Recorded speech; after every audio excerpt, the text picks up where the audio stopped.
네, 안녕하세요. 슬기로운 통계 생활의 슬통이 이삭입니다. 잘 지내셨나요?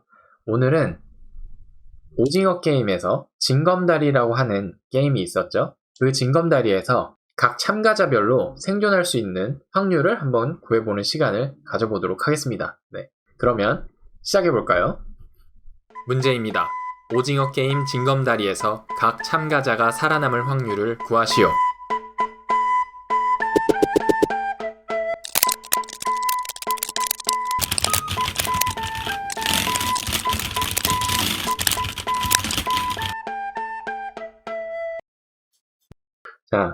이 징검다리의 참가자의 생존 확률을 구하기 전에 앞서 저희가 가정을 한번 보고 짚고 넘어가 보도록 하겠습니다. 첫 번째는 유리 다리는 18쌍의 강화 유리와 일반 유리로 이루어져 있죠. 각 선택을 할 때마다 우리는 50대 50%의 확률로 강화 유리인지 일반 유리인지 찍게 되는 것이고, 그리고 두 번째는 앞사람의 선택을 100% 기억해서 뒷사람이 따라간다 라는 것도 이제 두 번째 가정이라고 생각을 해주시면 되겠네요. 그 잘못 선택해가지고 죽은 애 있었죠. 그런 경우가 없다라고 하는 게 큰 메인 두 개의 가정입니다. 네.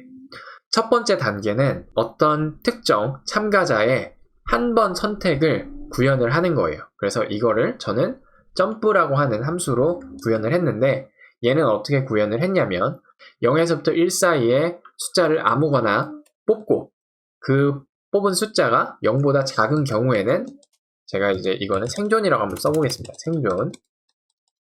그리고 그렇지 않은 경우에는 떨어져 죽은 사망으로 제가 해보도록 할게요. 그러면은 점프라고 하는 함수를 이제 정의를 하고, 이 점프라고 하는 함수를 실행을 시켜보면 첫 번째는 살았죠. 그래서 선택을 잘한 겁니다. 두 번째, 선택해서 잘못 선택해가지고 사망한 게 되겠네요.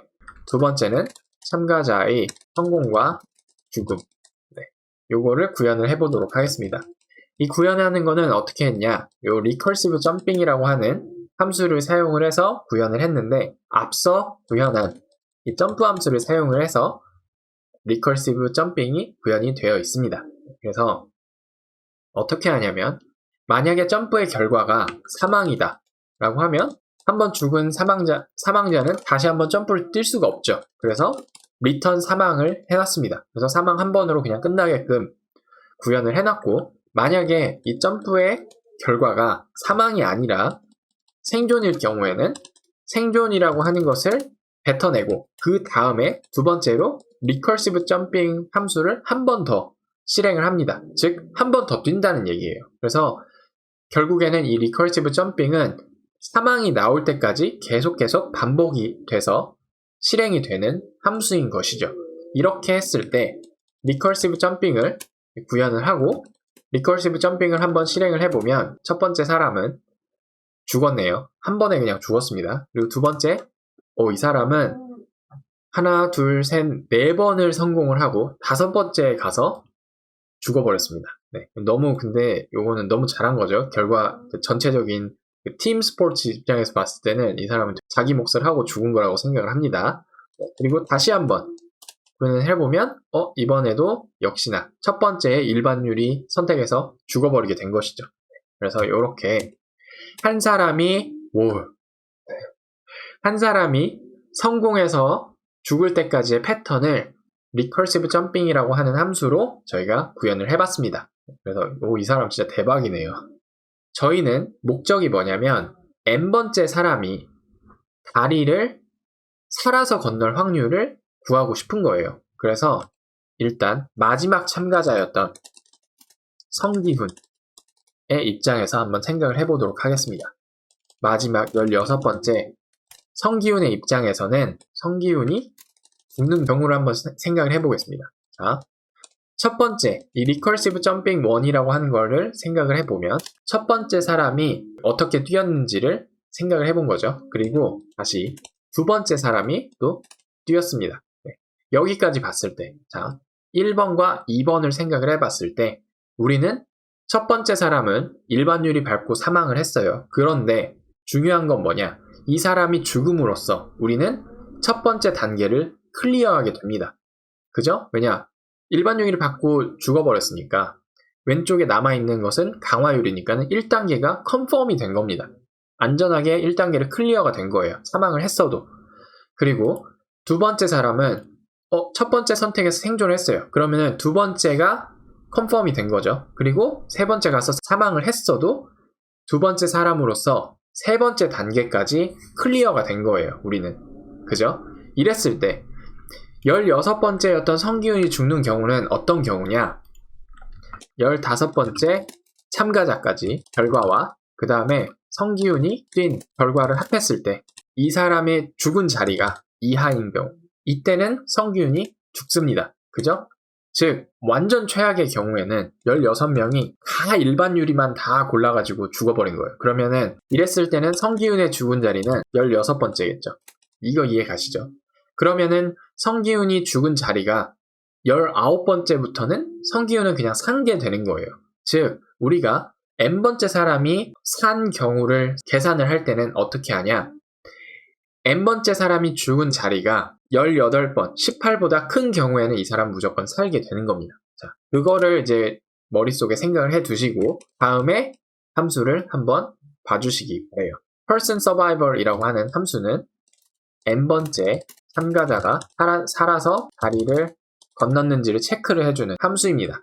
자, 어떻게 하냐면 일단 count pass라고 하는 변수를 사용을 해서 몇 개의 다리를 컨펌을 했는지를 셀 거예요. 그래서 첫 번째는 0에서부터 시작을 하고 내가 만약에 이제 n이 10이다. 즉 1에서부터 10번째 사람이 뛴 결과를 다 봅니다. 그리고 그 결과를 length를 사용을 해서 더해주는 거예요. 각 참가자가 컨펌한 확인해준 다리의 개수를 리커시브 점핑에서 나온 결과물을 길이를 측정을 함으로써 이 컨펌이라고 하는 것에다가 집어넣어주고 그 다음에 그럼 이제 각 참가자의 컨펌한 숫자가 나올 테고 이 컨펌한 숫자를 카운트 패스에다가 누적해서 쌓는 것이죠.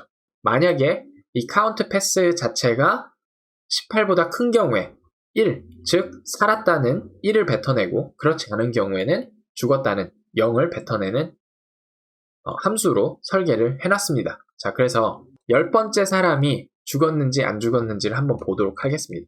이렇게 한번 했을 때 이 경우에는 살았습니다. 왜냐? 20개의 다리를 컨펌을 했고 즉 이 10번째 사람은 20번째에 가서 죽었다는 얘기인데 20번째에 가서 죽을 일은 없죠. 왜냐? 다리가 18개니까. 그래서 이 경우에는 살았다는 1을 뱉어내게끔 함수가 결과가 나타난 거고 다시 한번 해보도록 하겠습니다. 다시 한번 실행을 시켜보면 이번에도 역시 살았네요. 다시 한번 실행을 시켜보니 이번에는 죽었습니다. 왜냐?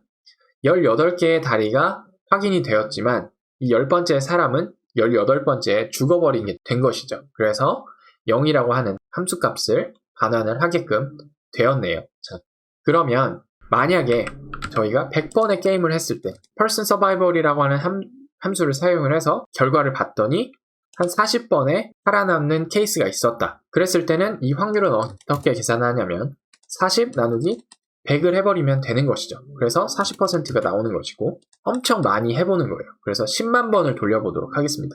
10만 번을 게임을 했을 때 10번째 사람이 몇 번을 그 중에 살아남았는지를 한번 보도록 할게요. replicate이라고 하는 함수를 사용을 해서 이 횟수만큼 돌려줘 라고 하는 것이죠. 10만 번을 돌려서 나한테 알려줘 라고 하는 게 바로 이 함수입니다. 그래서 지금 막 돌아가고 있는데 이게 이제 다 돌아가게 되면은 이렇게 결과를 확인을 할 수가 있는 거예요.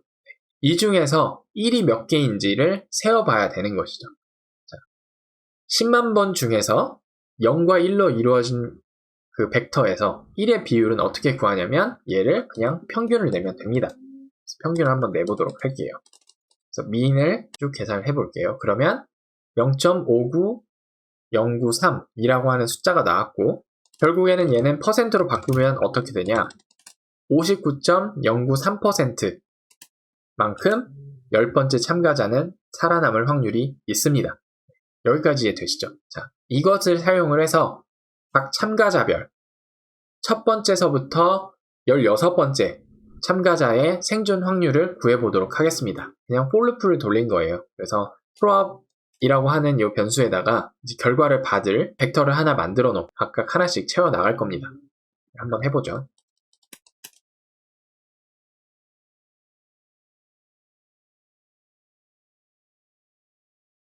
그러면은 첫 번째 참가자, 두 번째 참가자의 경우에는 거의 뭐 생존을 안 한다고 볼 수도 있겠네요. 그죠? 그리고 세 번째, 네 번째, 다섯 번째로 이렇게 넘어가면서 확률이 급격하게 증가하는 것을 볼 수가 있습니다. 다섯 번째 참가자만 해도 1.59%였거든요. 근데 여덟 번째면 지금 24%로 벌써 확 뛰었죠. 그리고 아홉 번째는 40%,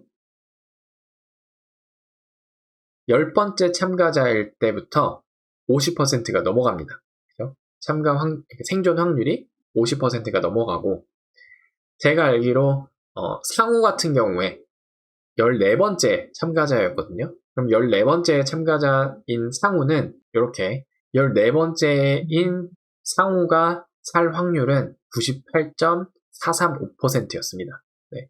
그러면 이것을 봤을 때 사실 마지막 3명만 생존을 했었죠. 그런데 그 경우가 되게 운이 나쁜 케이스라고 사실 볼 수가 있습니다. 그렇죠? 왜냐면은 이 12번째까지만 해도 88%의 확률로 생존이 가능했었는데 3명만 살아남았다는 건 운이 되게 나쁜 케이스였다. 그리고 그 운이 나쁜 케이스가 되었던 그 원인이 결국에는 각 참가자들의 이기적인 그런 생각 때문이 아니었는지 생각을 한번 해봤습니다. 네. 그래서 이렇게 16번째 참가자까지의 생존 확률을 프로그래밍 언어를 사용을 해서 계산을 하는 것을 오늘 알아보았습니다. 다음에는 어떻게 통계적으로 계산을 해서 똑같은 확률을 구할 수 있는지 한번 알아보도록 하겠습니다. 그러면 다음에 더 좋은 영상으로 찾아뵙도록 하겠습니다. 안녕히 계세요. 바이바이.